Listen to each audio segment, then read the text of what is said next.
saya simpulkan simpel, pokoknya pertama simpulkan aja logos itu berpikir rasional. Logos itu definisinya secara umum biasanya bahasa Indonesia diterjemahkan sebagai akal budi. Akal budi itu tidak cuma akal, tapi ada budinya. Jadi tidak rasional ansih. Makanya para filosof muslim jarang yang pakai istilah aklun. Aklun itu hanya untuk bahas akal saja. Tapi sebagai alat filsafat biasanya disebut intelek. Bahasa Arabnya biasanya pakai kuwatul akli, daya nalar. Dan daya nalar itu tidak cuma akal yang dipakai. Makanya alatnya filsafat untuk dia bisa komprehensif dan radikal. Kalau cuma pakai akal aja tidak bisa. Harus melibatkan 6 variabel itu. Selama ini dalam pendidikanmu kamu hanya kenal 2 dari 6, yaitu panca indera sama akal. Panca indera kamu peroleh dari pengalamanmu hidup sehari-hari. Akal kamu peroleh dari sekolah.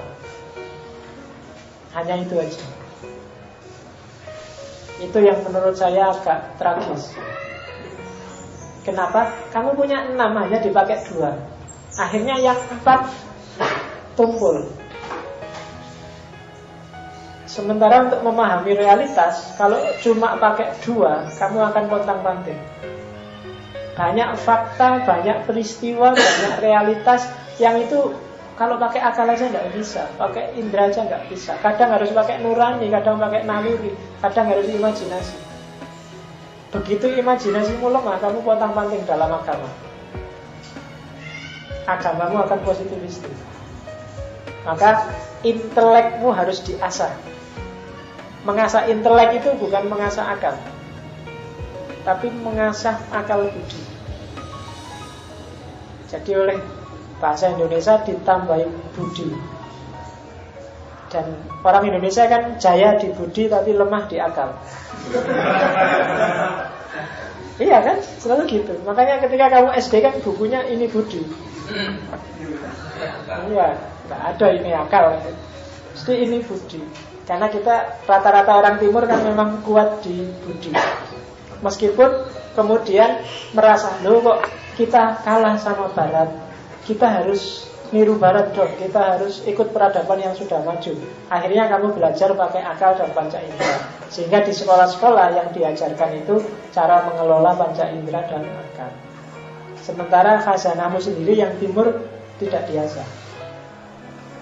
Lama-lama kamu kehilangan kepekaan di 4 bidang itu. Secanggih-canggihnya akal dan panca inderamu bikin Borobudur kontang-panting. Karena konstruksinya tidak cuma melibatkan akal dan panca indera. Ada imajinasi, intuisi, naluri, bermain di sana semuanya. Bisa jadi besar seperti itu. Itu yang bagi saya kayak gini harus kenal kamu. Jarang kamu di kelas dikasih, ayo kita latihan mengasah intuisi, itu jarang. Mau bikin latihan sendiri aja. Gimana nalurimu jadi tajam itu susah. Maka kalau memang di kelas nggak bisa, kamu belajar sendiri atau sama teman untuk mengasah 4 yang lain. Panca indera insya Allah kamu nggak perlu belajar, bisa lah. Melihat, mendengar, mencium. Mencium itu mulut apa hidung?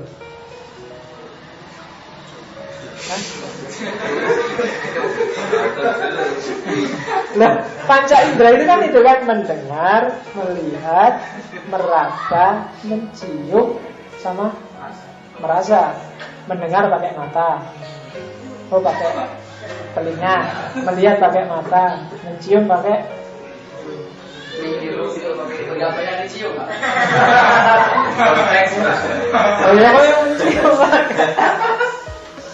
mencium pakai hidung. Membau lah, jangan mencium. Kalau mencium pikiranmu mesti aneh. Karena sudah tak bilang tadi, separuh yang di sini. Iya. Kontennya itu. Jangan kan kamu kan selalu update terbaru. Yang lama tidak dibuang. Jangan-jangan Ari Lunamaya masih ada di sini. Iya. Enggak, kamu buang-buang, disimpan terus di sini. Oke. Mendaya gunakan panca indera dalam pengalaman sehari-hari simpel, kamu pasti sudah. Karena kamu nggak perlu belajar serius. Meskipun panca indera adalah sumber sains modern. Sains itu sumbernya pengalaman empiris, panca indera. Sains tidak bisa mengurusi barang-barang gaib yang tidak kelihatan. Ya kan? Kamu tidak bisa mengukur kira-kira berat badannya jin itu berapa, tidak bisa. Karena panca inderamu nggak nyampe ke sana. Hati-hati, panca indera gampang keliru. Panca indera itu mudah tertipu. Itu yang dikritik oleh Ghazali. Kamu gampang makainya, nggak perlu belajar, tapi dia gampang tertipu. Kamu dengar radio, penyiar radio itu suaranya enak sekali. Begitu kamu lihat orangnya, aduh. Ya kan? Tertipu kamu. Kamu bayangannya orangnya mesti cakep luar biasa, suaranya lembut kayak gitu. Tapi ketemu orangnya gitu. Panca indera meraba juga gitu kan. Habis tanganmu diletakkan di air panas, letakkan di air dingin. Air dingin itu akan terasa hangat. Tertipu lagi. Perasa apalagi. Habis minum manis-manis, nanti makan yang pahit juga rasanya agak manis. Penciuman juga begitu. Kamu sering tertipu dengan penciuman.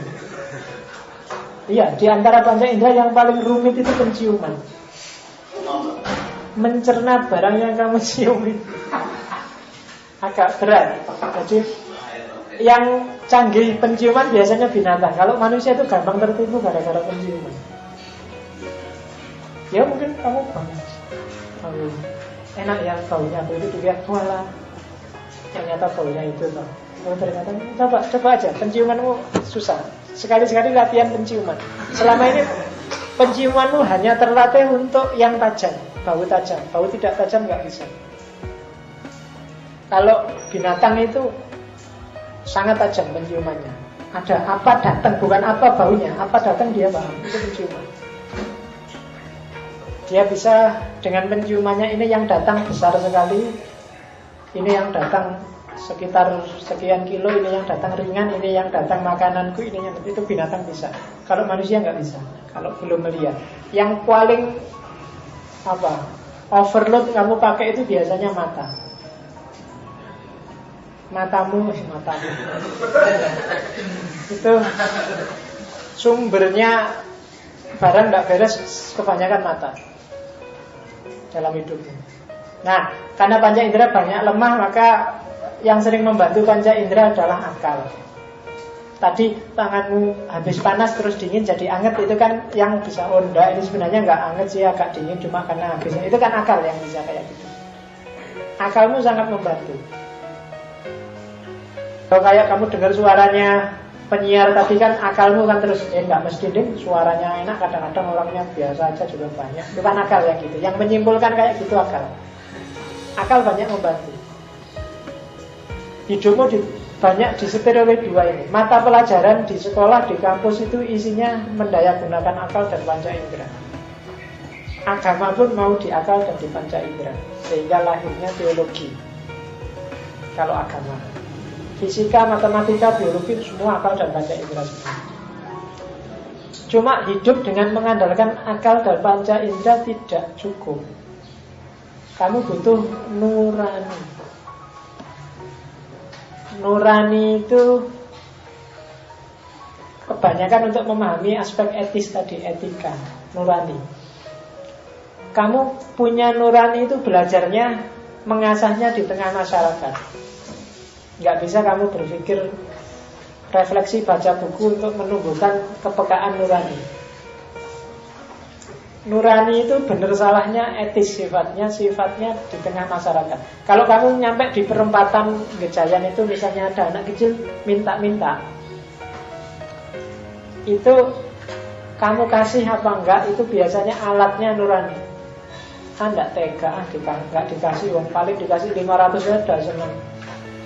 Dikasih 1000 aja sudah jingkrak-jingkrak, udah kasih aja. Itu nurani yang gini. Kalau akal enggak. Kalau akal itu mungkin bilangnya, alah, dia bukan adikku, bukan anakku, bukan anak ngapain dikasih-kasih. Secara rasional kamu memang enggak harus ngasih. Naluri itu insting. Tidak cuma kamu, hewan itu juga punya insting. Naluri itu kamu nggak perlu belajar, sudah punya.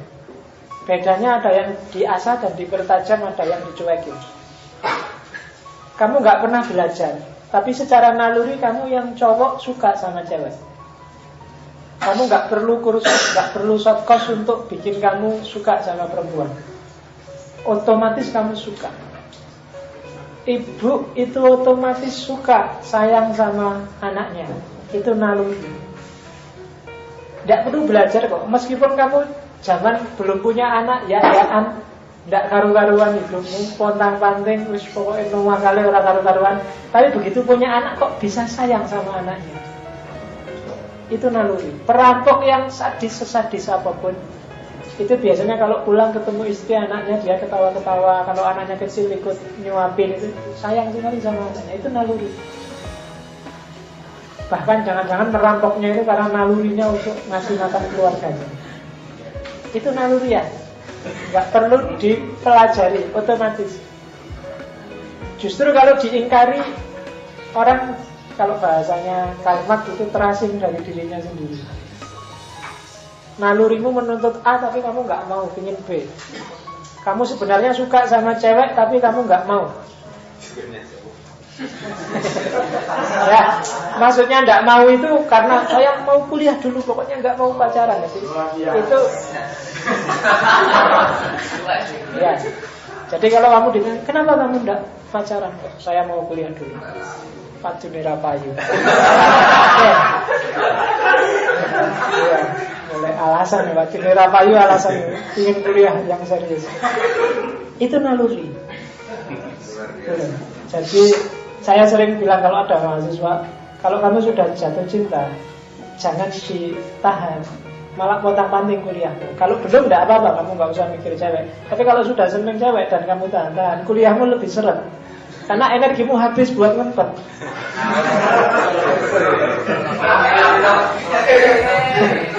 Iya.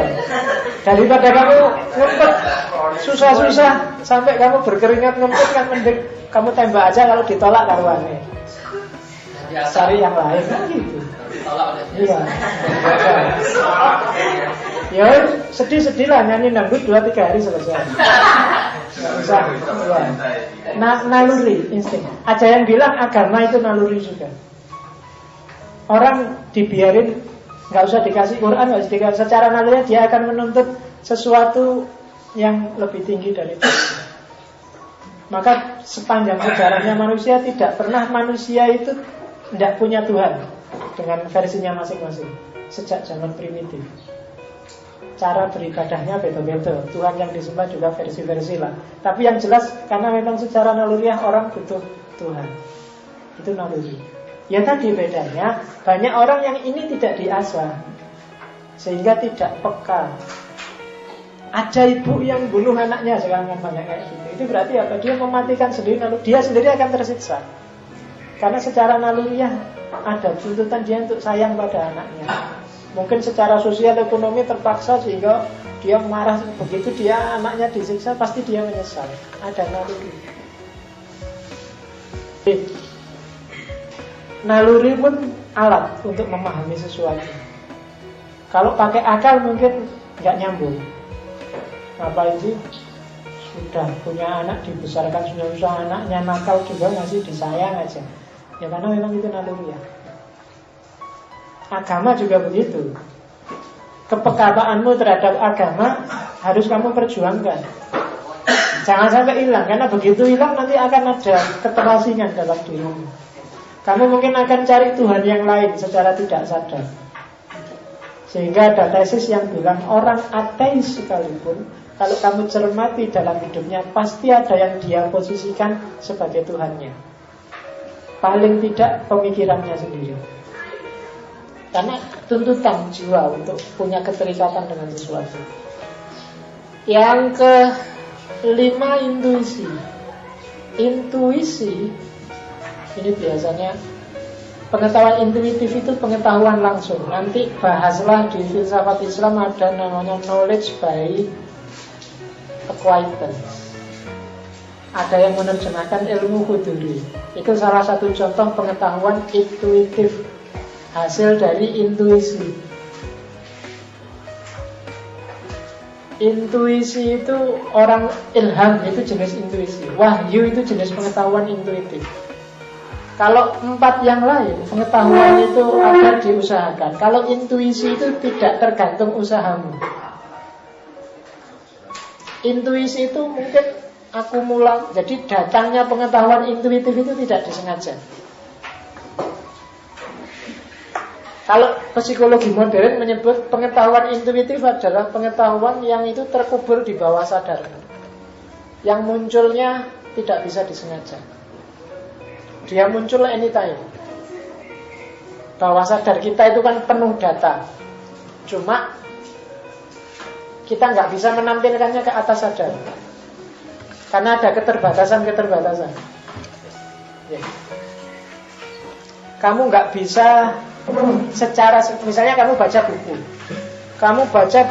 banyak, khatam bukunya. Waktu baca kamu paham, tapi begitu bukunya kamu tutup, biasanya kalau ditanya orang kamu tidak bisa jawab. Tadi baca apa mas? Kamu mesti bingung. Apa ya pak tadi? Pokoknya mesti ngono kamu. Itu sebenarnya tidak hilang. Pengetahuan yang sempat mampir di kepalamu ketika kamu baca itu tidak hilang, tapi menyusup masuk ke bawah sadar. Dan itu tampilnya biasanya tidak disengaja. Kadang-kadang kamu lagi diskusi apa tiba-tiba, oh iya, saya ingat. Jadi itu intuitif. Itu namanya pengetahuan intuitif. Ya di agama ada ilham, ada wahyu, itu kan intuitif. Meskipun kalau di agama wahyu, ilham itu sumbernya kan tidak dari manusianya. Tapi pengetahuan intuitif. Jadi sebenarnya kalau mau dikeluarkan semua muatan bawah sadarmu, itu kamu bisa jadi jenius. Karena 20 tahun kamu hidup itu mesti banyak sekali data. Tapi kalau secara sengaja ingin kamu tampilkan, tidak bisa. Dia munculnya secara tidak sengaja pasti. Bayanganmu tentang pacar lama itu kan nggak bisa kamu sengaja. Malam ini aku ingin mimpi dengan pacar lama, nggak akan bisa. Tapi tiba-tiba saja kamu malam waktu tidur ketemu. Kan gitu mesti kan. Kamu tidak membayangkan apa-apa, tiba-tiba lu malamnya ngimpi, alhamdulillah tadi malam ketemu. Tapi kalau kamu niati bismillahirrahmanirrahim, bismika semoga nanti malam ketemu, tidak bisa, karena dia terakumulasi bawah sadar. Itu salah satu jenis intuisi, namanya knowledge by acquaintance. Makanya orang-orang sufi, orang-orang praktek yoga, tapi biasanya cara dia melatih intuisi apa? Ada yang semedi, ada yang meditasi, ada yang wirid, ada yang terus pengetahuan dari bawah sadar akan naik ke atas. Makanya terus ada jalan instan, orang bikin namanya hipnotis. Dan yang terakhir imajinasi. Imajinasi itu penting, meskipun bagi kalian, meskipun bahasa Arabnya khayal. Khayal itu nanti kalau di filsafat Islam Ibnu Rushd salah satu epistem yang penting. Daya khayalmu penting karena dalam hidupmu aspek metafisika, aspek goib itu kan bisa 50%. Kamu percaya Allah, percaya malaikat, percaya surga, percaya neraka.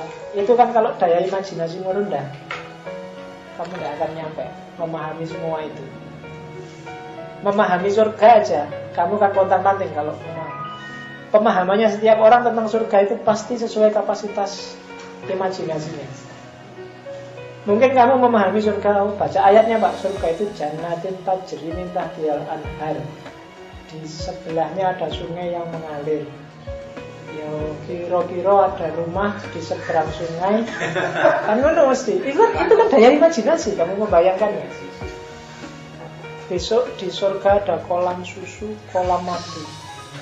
Itu kan susah. Itu bayanganmu mungkin di sana ada kayak kolam renang, isinya terus susu. Nah iya kan, pikiranmu kan mesti gitu. Ya, kamu ketawa, pikiranmu mesti enggak.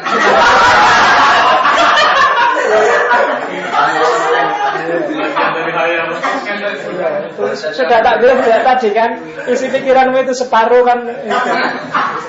Iya, kalau saya ngomong susu bayangkan itu. Jadi, kalau susu itu malah mengerikan. Kolam madu itu kan bayangkan ada kolam ada madunya. Ayo kalau tak tanya besok amal perbuatanmu ditimbang, bayanganmu ditimbang itu besok diapain? Saya yakin di pikiranmu munculnya gambar timbangan. Ya kan? Besok gini Pak, saya berdiri ada timbangannya besar. Terus kan itu kan di pikiranmu. Amal saya yang baik di sini, yang jelek di sini. Kalau sini lebih berat, bayangkan besok kamu akan lewat Shiratal Mustaqim.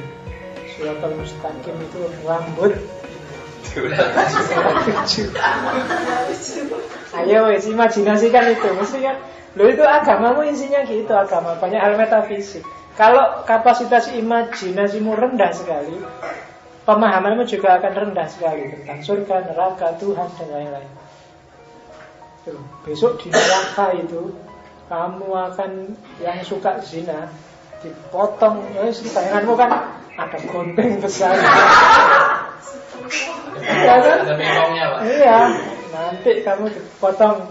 Ada yang seperti bayangan gitu. Dan peralatan surga itu di kepalamu kan gunting, palu, setrika besar. Terus kan gitu kan, kayak peralatan. Pokoknya peralatan tukang lengkap ada di neraka. Ya kan, gergaji, palu, kemudian pokoknya ada di sana sini. Itu bayangkan kan itu besok di neraka. Neraka itu warnanya merah-merah karena banyak apinya. Kalau surga itu biru karena di sana dingin, roto salju lah semacam. Bayangan kan gitu. Kan itu imajinasi. Jadi harus diasah biar naik level lah. Saya agak gradasi kemampuan imajinasinya orang.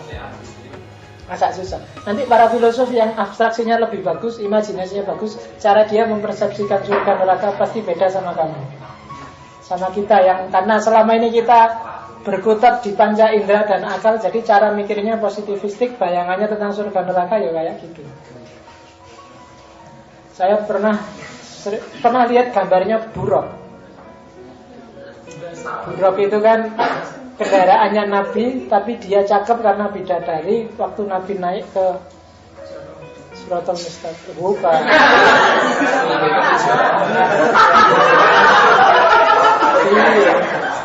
Pikiran Shiratal Mustaqim aja. Jadi yang tol-tol itu. Geleng-geleng itu. Bayangannya lanjut aja kamu. Oke. Jadi saya lihat gambarnya buruk itu di buku-buku itu ada kuda punya sayap tapi kepalanya perempuan cakep. Kan gitu. Itu kan imajinasi. Imajinasi itu kan kendaraannya Nabi. Terus kamu mikir di Arab zaman itu yang namanya kendaraan cuma dua. Kalau nggak kuda ya unta. Tapi kan ini cepat. Antara kuda sama unta mesti lebih cepat kuda. Maka bayanganmu kuda mesti. Kan kamu nggak mungkin bayanganmu pesawat jet. Itu kan nggak mungkin. Karena Arab zaman itu. Kemudian katanya dia bisa naik ke lantai 7. Lantai 7. Langit level 7. Secanggih-canggihnya kuda, dia tidak akan bisa terbang naik ke atas. Maka biar dia bisa terbang, dikasihlah sayap. Maka kudanya punya sayap. Tapi katanya dia itu cantik karena termasuk golongan bidadari. Terus kamu mikir lagi, secantik-cantiknya kuda gak ada yang lebih cantik. Akhirnya kamu potonglah kepalanya kuda itu, kamu ganti kepalanya manusia, perempuan cantik. Ya.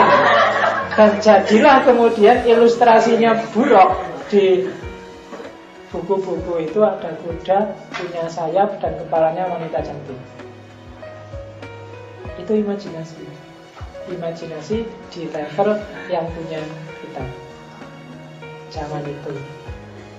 Oke, jadi panca indera, akal, nurani, naluri, intuisi, imajinasi.